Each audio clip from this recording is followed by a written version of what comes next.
Welcome to the Lower Mainland Flood and Environment Atlas, hosted by the Community Mapping Network. This atlas is part of a larger initiative called the Lower Mainland Flood Management Strategy that is facilitated by the Fraser Basin Council. In the atlas, you will find important information about environmental values and features along the Fraser River from Hope to Richmond, and also coastal foreshore areas from White Rock to Squamish, British Columbia. To help you navigate your way through all of the information, I will show you how to use mapping tools and how to access 6 categories of information in the Atlas Legend. I will also show you how to access the Atlas metadata that provides important information about the source of each map layer. To zoom in and out, you can use the slide bar on the top left corner of the map by clicking on the select button and dragging the slide bar up or down. Or you can click on the magnifying glass in the top left corner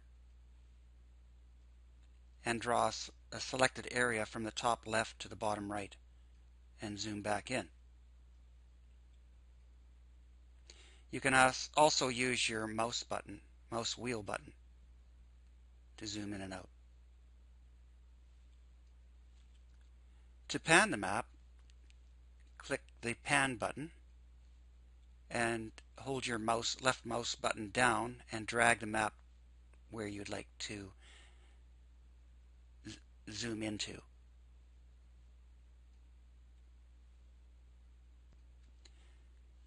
Next, click the select button and go into the map legend area and click on the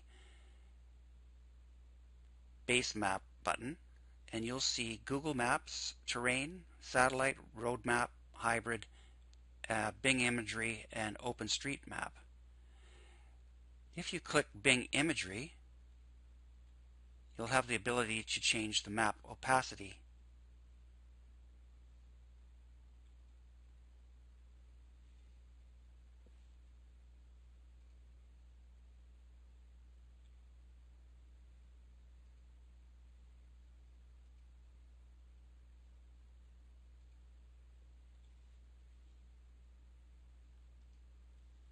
Next, let's take a look at some of the information in the legend.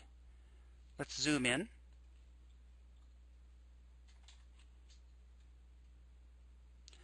and have a look at the fish category under BC Fish Observations. Let's turn on coho distribution.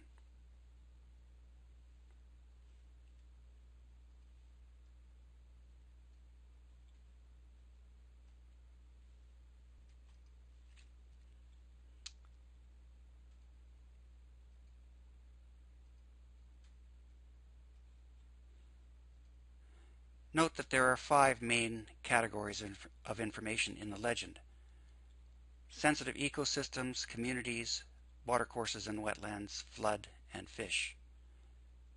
Under flood, the approximate floodplain is on by default. Let's turn that off and turn on a coastal present day scenario for flood.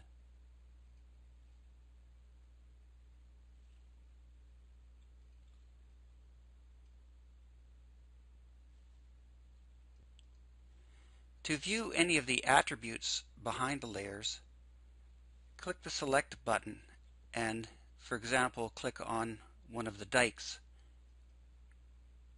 and you'll see attributes for this particular dike show up in the map selection detail window.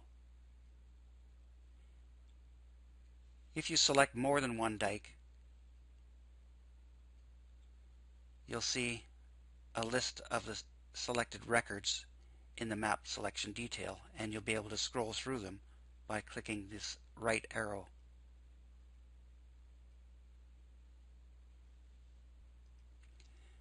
Tooltips are also available for all of the map features.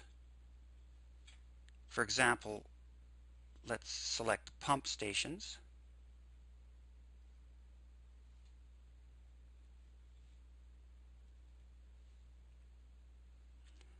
and hover your mouse over one of the pump stations,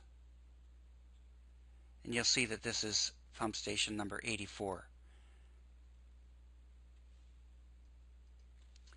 Next, let's zoom into a particular area and use the measure tool.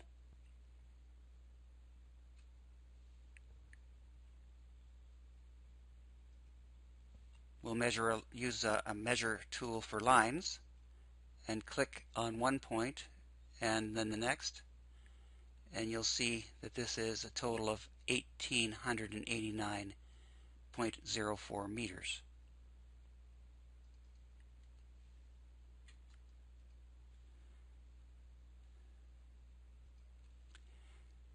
Next, to view the metadata or source information for each of the map layers, click on the Select tool and click on Metadata and log in as guest,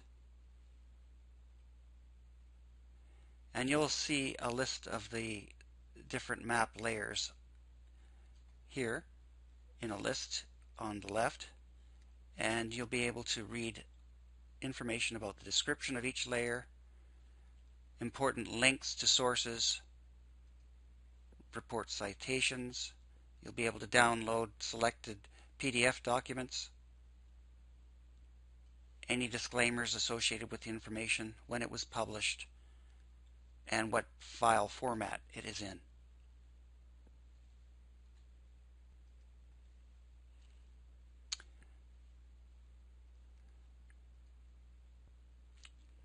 As mentioned earlier, this Atlas project is part of a larger initiative called the Lower Mainland Flood Management Strategy, and it is facilitated by the Fraser Basin Council. You can find out about this larger strategy by clicking the About button. If you'd like to provide feedback about this atlas and let us know if any of the functions are not working, don't hesitate to let us know by clicking the feedback button. Thank you.